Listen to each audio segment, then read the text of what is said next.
2 million pairs of shoes end up in landfill each week in the UK alone. This pair of trainers has climbed 10 trees. It's been to 4 countries, been to 6 festivals. What journeys are you going to take them on? We all recreate our origin stories, right? So be easy on yourself, take care of yourself, work-life balance, work hard, play hard, that's the kind of thing, right?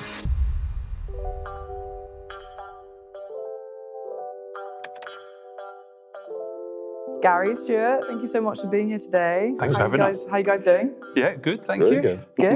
Good. And your nice matching outfits. No. So, yeah. Mistakes were made. We'll leave it at that. Honestly, when Gary turned up, we met for a coffee, he walked in and we were just like, of all the days. Yeah, every day. It's not all our good. uniform. It's very on brand, so it's all good. We'll take it. Yeah. Okay. So, for people that don't know you guys, I would love you to explain who you are and what Dubs is as well. I'm Stuart. I'm Gary. And we co-founded Dubs. We're a super sustainable kids sneaker trainer brand.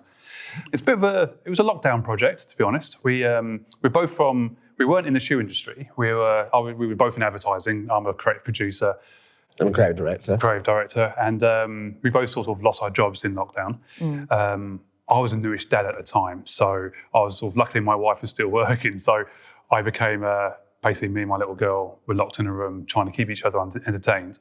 And lunchtime naps was still a thing, and me and this guy used to just jump onto Zoom every lunchtime just to keep our brains ticking over. To keep our sanity, just a bit of time to kind of talk and connect. And, we kind of got talking into this. And I think Stuart having so much time at home is you kind of see a different part of life as well. And you kind of start to see them growing. Lockdown was so long, you kind of literally see your kid growing in real time, but not I'm going to work and coming back. You're kind of at home, so your focus is more on what's happening at home. Growing out of clothes in real time, and that kind of started the old brains ticking. Really, she's a kid, and her feet grew exceptionally quick anyway. And as soon as we both love sneakers and trainers. And as soon as she rocked up, I was like, great, I can put her into my favourite trainers. We can twin, we can look cool outside, all that sort of stuff.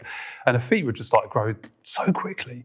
And you'd buy a pair of trainers and she'd wear them twice and she'd outgrow them.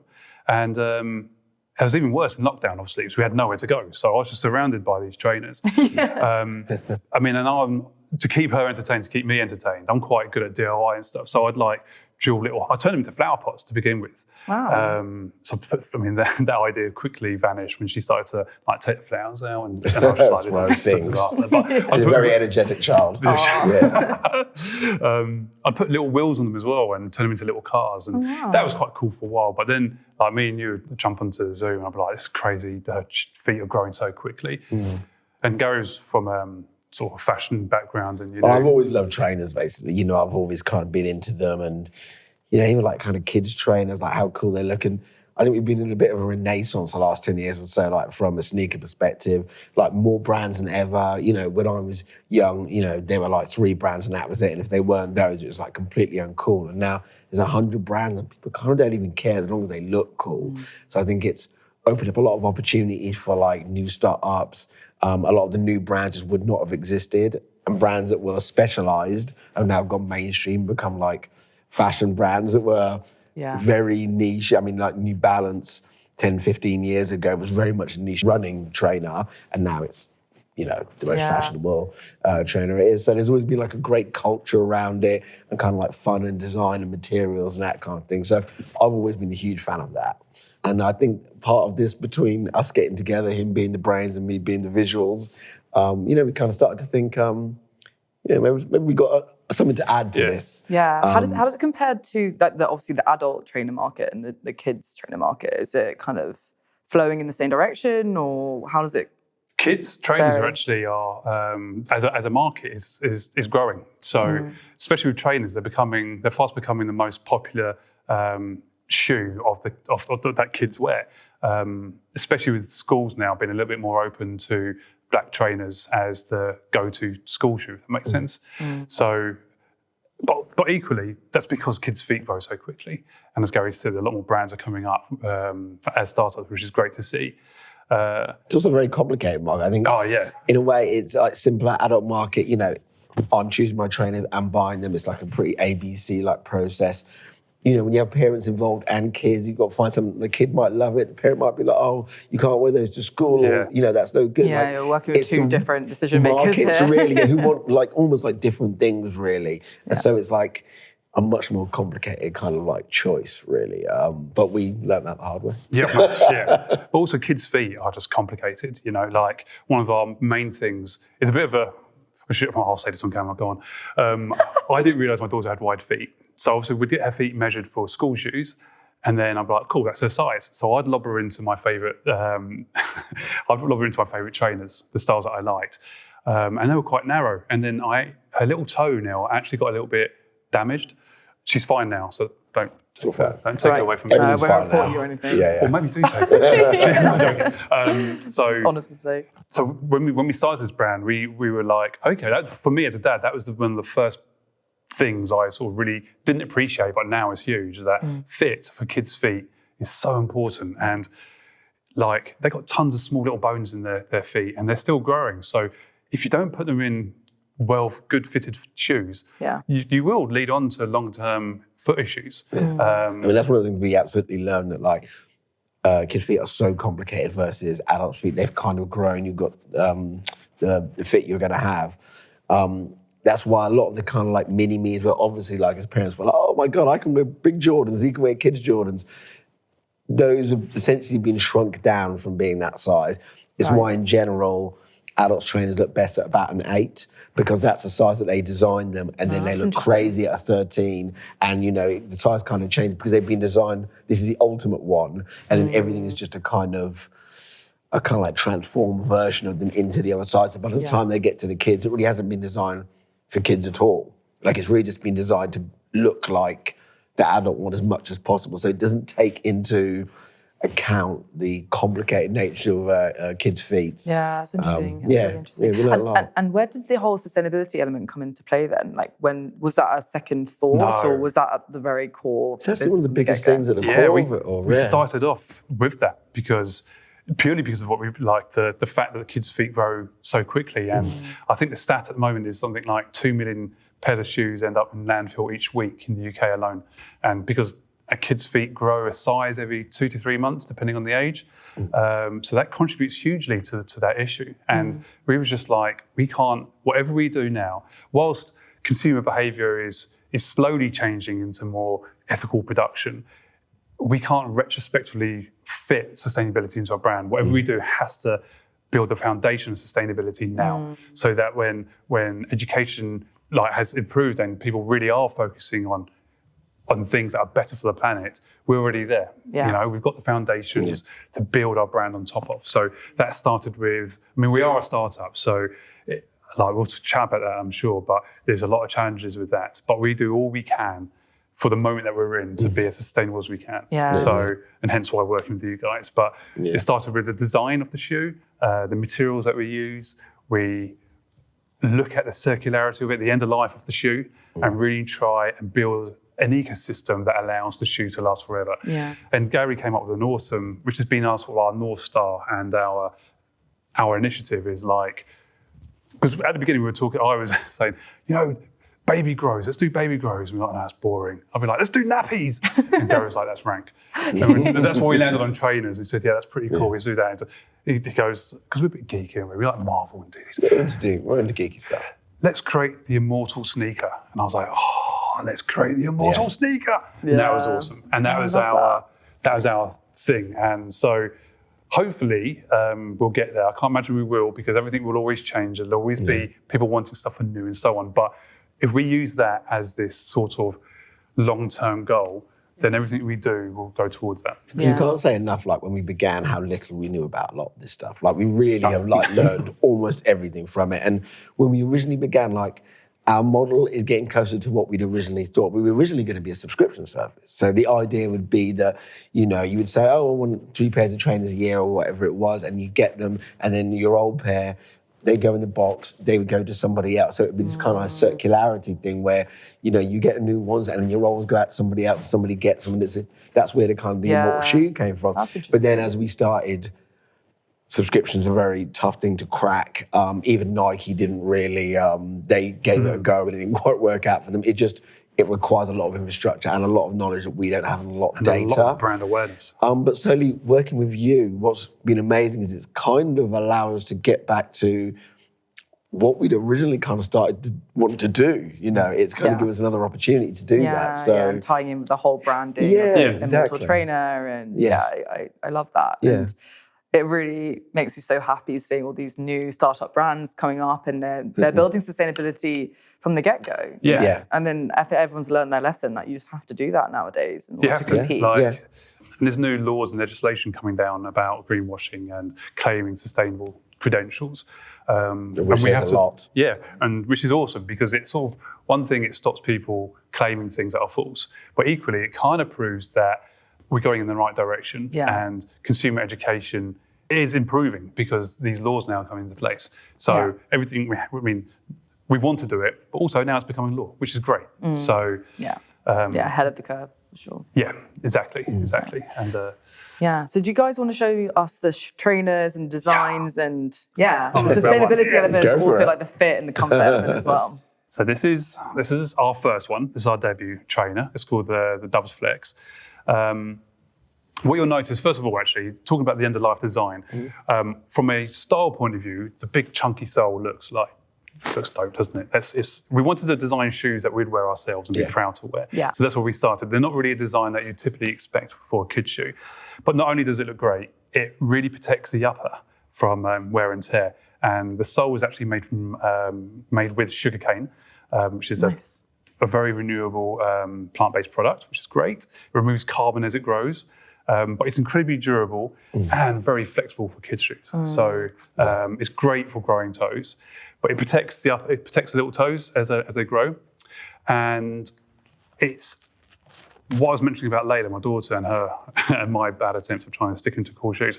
It's got a window toe box, so it's wider than a usual fashion toe box, which is a lot narrower. Okay. So while these are really good for kids with wide feet, they're not wide feet specific, because it's slightly different, but it allows the kids' feet to grow out nicely, and it has growing room, which is wicked. I find it's incredibly flexible as well. Yeah. That's one of the great things about it, because there are many different shapes and sizes of fit, but like, great thing about Flyknit is once you're on it, it kind of, your foot molds to it. So it's like very, very hugging and very supportive. Very comfortable as well, yeah. How many iterations did you go through to get to this? Quite not that many. Because if you haven't designed shoes before, like how did you even go about that process? I mean, really, I think that like me just being into training for so long, and also we had an excellent team that we worked with, you know, I kind of drew what we wanted to do, and it's like, Gary, we can't do that because of X, Y, and Z. A lot of it was a simplification, like cutting things away. Weirdly, this probably took more time than the shoe itself. Like just finding a way to get this in, because we were very much wanting to create a shoe that a kid could put on themselves. Yeah. So we wanted to kind of like give them something that the finger could go in and would be strong enough and wouldn't just pop off. So it took more time to make this strong enough that it could take wear and tear than it probably did to do the rest of this. Like when I designed this sole, you know, I kind of took some time designing all of this, designed the shape of it. We sent it to our guy, who then made it child-friendly. But this was honestly the it's always unexpected pieces that you're like, but we always wanted quite a simple shoe, you see. Yeah. Also, what we never said is that when we originally designed this, and part of the reason it looks like this is that because it was lockdown, our whole thing, we didn't know how long it was. Maybe this is our lives now.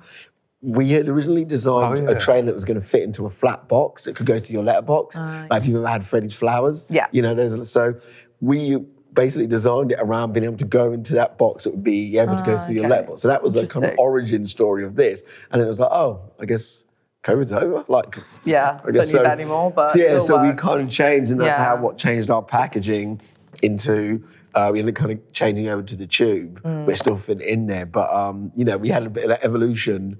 Weirdly, this took longer than this kind of, but I wonder why that was. Yeah, I mean, a lot went on, but yeah, so it's been definitely a bit of a journey. Yeah, sure. Nice. Well, that's to Gary's point. What we made sure that we worked with the best footwear designer and technician as well. So when Gary designed out the shoe, from a fashion sense, they would take that design and go, right, let's make this as kid-friendly as possible. So their ex-Clarks and their Jess, our designer, is just a very brilliant kids footwear designer.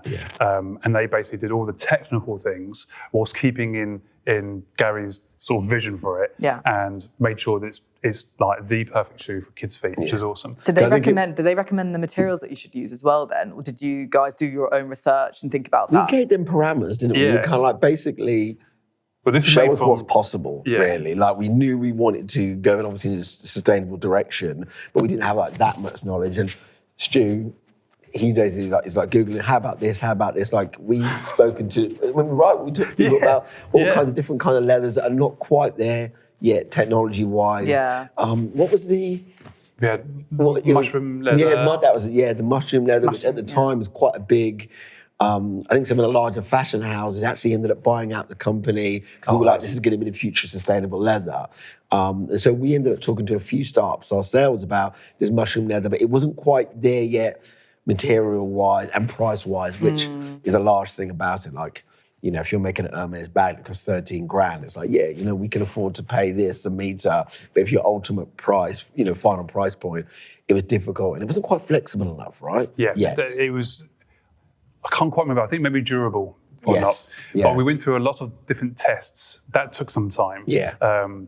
And then we ended up with recycled plastic bottles, which I think Nike were doing some product development out of that. And it was perfect for us because it's not quite, I mean, if you want to be, I hate the word sustainable, but if you want to be sustainable, plastic bottles still, it's better than brand new virgin materials. But for us, it was, as I said, at the stage that we were in, it was great because... No waste. So, I mean, even when you use leather, you get a bigger sheet of leather, you cut your piece out of it, use it, there's waste in between, you do as many as possible out of this large piece, but there's still waste. Flying it, this is 100% of what was made from the machine is what goes into the shoe. There's literally no waste. So it's one of the really good parts about it that we were, we were really excited by that, like zero waste shoe. We also work with London South Bank University, which, when I chatted to those guys, there was the head of sustainability, that's not his job title, professor of sustainability, that's not him, but really, really smart people in the circularity space. And they were helping us work out what our energy consumption, carbon footprint is of the shoes. That's interesting. It's one of the, again, this is before we'd launched. So we wanted to do the due diligence of making sure what we make is as best as it could be. And he was saying really important things like nothing is 100% sustainable. Like you could actually, there's various pillars of sustainability, like the 11 R's of circularity, resale, refurb, recycle, and so on. And he was saying, like, unless you make something that's like will never break down and lives forever, that is, in theory, the most sustainable thing you can do. But of course, it's going to be a landfill issue because eventually humans will get rid of it and don't want it. So do what you can when you can. And that was a really quite an empowering moment for me, because I was like, okay, because I was really like Gary would test. I was like, no, we need to do this, we need to be do this, do that, we can't do this, can't do that. And that's where we ended up on like the end of life of our products. So let's choose the best materials we can for our life, of our moment of our time. But let's make sure that they stay on kids' feet and out of landfill for longer. And then that's the immortal sneaker for us. And because of our background in creative, we was like, that's really cool because we can sort of like grab our shoes and go like, do you know what? This pair of trainers has climbed 10 trees. It's been to 4 countries, been to 6 festivals. What are you, and speak through the lens of our brands to kids. What excitement, what journeys are you going to take them on? And really start telling these cool stories, gamify it, and tell these cool stories about our shoes and make wearing something that has multiple lives like a badge of honor. And this is still brand new to the kid. It's not box fresh that's come out of the factory. It's still a new product for the kid. So maybe we can redefine the relationship kids have with the things that they own. Yeah, get them excited about another kid wearing it after them, and creating that journey and that storytelling as well, which is really nice. Absolutely. And I mean, I'd be like, so I'm going to take this pair of shoes on like the 7th tree it's climbed and really start giving its shoe a personality. And I've got these visions of like, as Gary's already said it, nerds. I love computer games, and I can imagine like this being a game, and we're heroing this veteran trainer that's been through all these fields and stuff. So that's sort of where we're at. And eventually, as we grow, we get more budget. We can try different materials, and we can do the subscription model. We can do this. We can do that, and that's sort of where we are keeping them out of landfill and on kids' feet. And I also think that there's a very big growth in secondhand kids brands, whether it's like hiring them or, kind of putting them in and other people kind of using them. I think there's much less taboo around secondhand clothes now. I think people understand how crazy it was, like how quickly kids grow out of clothes and how insane it was. Like we're constantly like buying these things. I don't know. I just think people there's just like been a shift that makes a lot of this stuff possible. Where it'd have been like, secondhand trainers. Yeah, there's like I would never wear when I was growing up. Yeah, absolutely. It wasn't cool, right? But I think people feel very differently about that That's now. a hobby now for sneakers. Absolutely. Yeah. I mean, it's a passion project. It's a real market. Yeah. And people love it, and they like the idea of like a bit of history in their clothes. And I think that culture change also makes this stuff like way more possible. And for adults as well, like people are wearing more retro clothes, and also, we're in a pseudo recession right now. A lot's been going on in the last few years.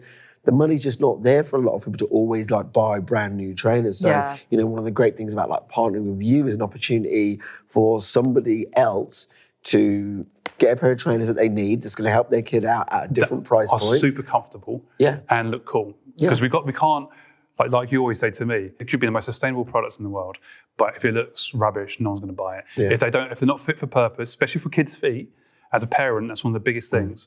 Making them comfortable and the fit is bang on. And look good. Good. Yeah. I guess a lot of people might worry about, obviously kids wearing things, trashing them, like them not being fit for purpose afterwards. What would you say to that kind of objection, I suppose?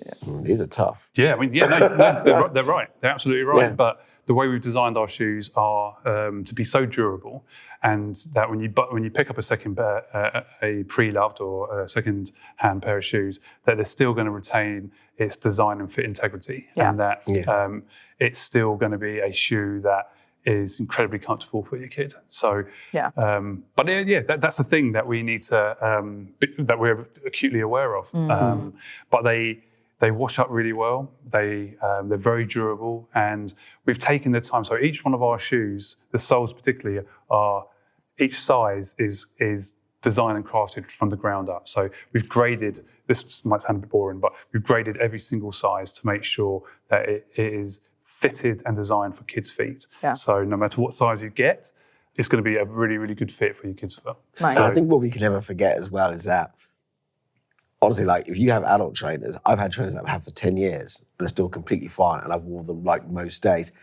No kid's really going to have a trainer for more than like 3 months. That's what I was going to say. They're only wearing it a couple of times. I mean, imagine, would you ever buy a trainer that you like wore for 3 months and you couldn't wear them? It's insane that we buy them, right? But for kids, it's like even more like you're going to get a pair of trainers that are like pretty much new.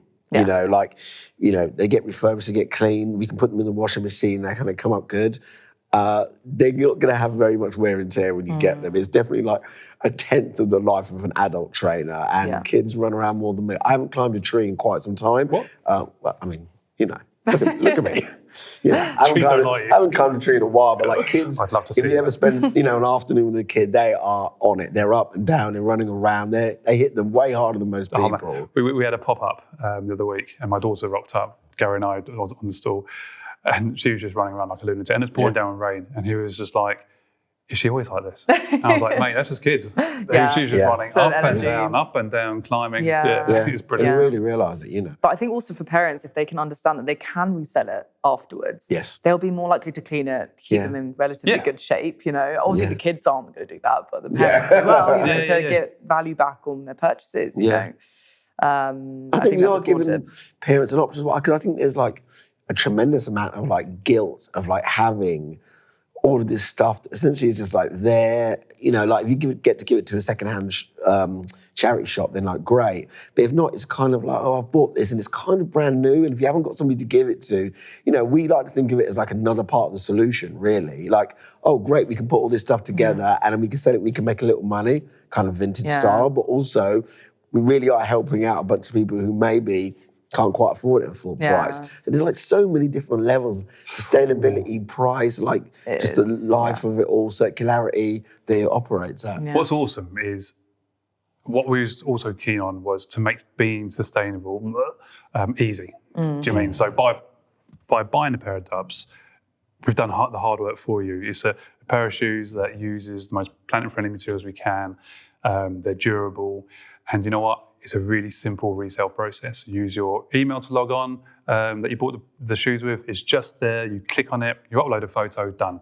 And it's almost like, if it's not easy, no one will do it. Yeah, and exactly. And that's one of the biggest things I always said, right, is that like, we all have the best intentions. We all want to be good guys. We want to be sustainable. But like, one step too many and it just doesn't Parents get done. especially, you know. Who's got time? Who's got the time, right? Yeah. And it's like, even if you put something on eBay, like sometimes you're just like, oh, I should really get rid of those things. But you're just like, those 3 processes too much. You're like, I don't have the time for this. Yeah, So, it's such a mental block for some people. Just taking the photos even. I mean, I have so many trainers that I really need to sell and just get rid of. Yeah, And just clothes as well. Yeah. You just don't know what the materials it's made from, the sizing. Got to take pictures. Do it all, like how's it going to look, you know, to other people trying to sell it, and Exactly that. So we wanted to make this process, which working with you guys is like, you kind of create this thing that's like so simple to use.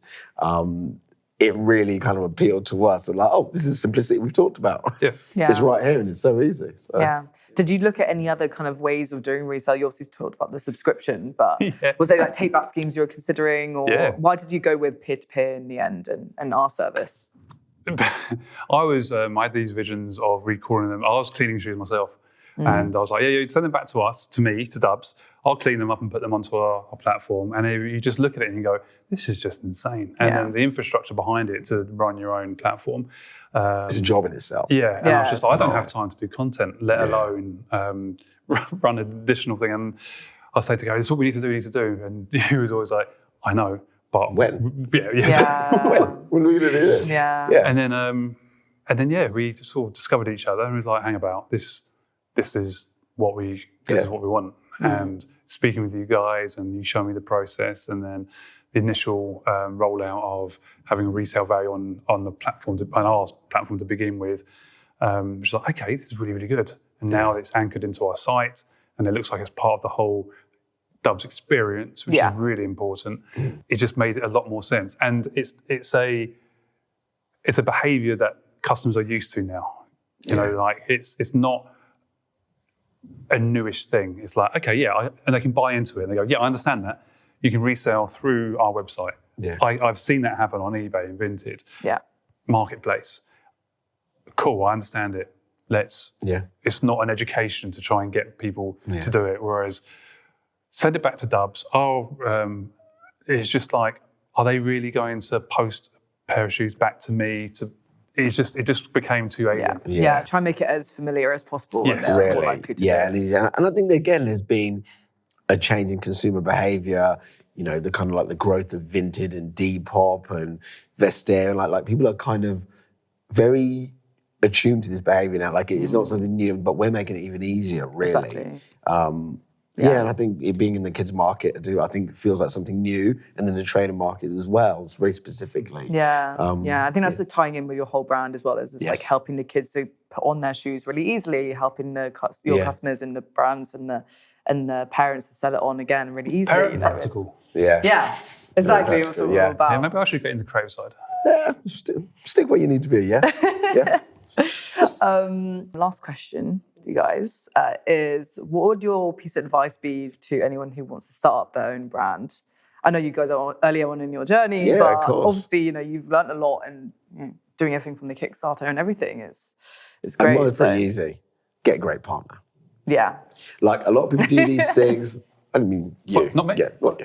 No, I mean, like get a great partner, because there's a lot to do. It's a lonely place sometimes. Yeah, and you're going to doubt yourself. Is this even good? You need to have someone you can have a conversation with that you can trust, that will back you up to do crazy things sometimes and be like, let's just jump, let's do it and see what works out. Because you're going to make mistakes and you're going to learn, and some of it's going to work out. But if you have a great partner, ultimately, it all gets very much easier and also way more fun. Yeah. Other thing, like, if you're in a business that's like grinding, you're not even really loving it. I mean, why start a business? Like, I think you should be enjoying it, and like, pretty fun a lot of this it'll stuff. keep you going, won't it? You know, I mean, if he is talking about me, I do agree, because we're kind of chalk and cheese, Gary and I, in terms of the show. Not all things. Unbelievable. But like the way that we approach our everyday life, but that makes us a really good team. You know, we make decisions really quickly, and I trust him inside out in terms of making the right decisions for the brand, which is really, really important. We're also hard on each other sometimes. Oh, yeah. And that you have to have that process of, you know, he's like, oh, they're going to need this much detail. I'm like, nobody's reading that much. Like, let's cut it down to this. He's like, oh, but you need to put, and you get to a thing, it's like, then you've got your perfect bit of copy or whatever it is. So it's like having that respect and process where you can kind of be hard on each other, have difficult conversations, but know you're both trying to get to a great thing. Sure. And for me, it'd be too many things. Ask as many questions as you can, constantly, all the time. Don't feel daft or silly for asking questions, because I wouldn't have got this far without asking, literally being annoying almost. You ask our shoe guys. He's just sort of like, ask so many questions. And this is something I don't really do, which you always tell me off for, is make time for yourself as well, because you can, like I feel knackered, and you can burn out quite easily and spend every waking hour doing this, which I do. And then you start to resent the project. So like, do try and like take a day. It's okay to take a day off here and there, and a holiday. Yes. You know, like, it's really important. I think so, because it really is, because you're a battery that can go down, and you need to kind of keep powering it up. You kind of, it's going to be going on, and hopefully, if your brand works out great, then it will be going on for the foreseeable future. So you've got to take that time for yourself. It's a marathon, not a sprint. I think it's so really easy for entrepreneurs to be like, I need to get all of this done now. That's me. That is me. And obviously, like, because also there's this kind of entrepreneur, like kind of hustle culture thing going on now as well, right? And so you kind of, and a lot of those, I feel like the message is changing a little bit, but it definitely was like grind all day, every second. If you're sleeping for 8 hours and you're a loser, like, there's a lot of that going on, which I think is starting to get a bit more holistic and a bit more like work-life balance. But there was definitely things like, as soon as you wake up in the morning, like, you need to be hustling, like all that kind of thing. And it's hard work. Online, a lot of that on LinkedIn. Oh, and TikTok and like podcasts, and it's the same thing. And you read that stuff, and you know, it starts to make you think, this is what an entrepreneur looks like, right? And you could never forget that, like, these origin stories that people tell you about, like, these brands that everybody is, wow, that guy started it in his garage with just like a hope and a dream and £500,000 from his godfather. Like, nobody tells you about the entire story. You know, it's, this guy just worked out and he had a great idea and he hustled his way into $1 million business. It's like, no, there's a lot of stuff they don't tell you about that stuff. So you have to go easy on yourself because you're comparing yourself to that guy or that guy. That's why they're there telling that story. Because but there's a lot you don't know about this, and we all recreate our origin stories, right? So be easy on yourself, take care of yourself, work-life balance, work hard, play hard. That's the kind of thing, right? I love that. That's a great note to end on. So thank you so much for coming in, guys. Telling us more about Thank you for your support. It's been such a good conversation. Amazing. Bye, Dubs. Yeah, exactly.